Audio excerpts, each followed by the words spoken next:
To replace the door gasket on your freezer, start at a corner and pull the old gasket free of the liner.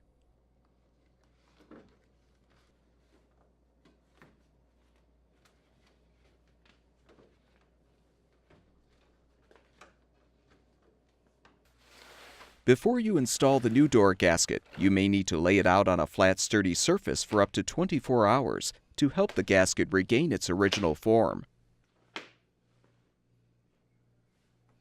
Now, starting on a corner, insert the new gasket into the channel on the liner.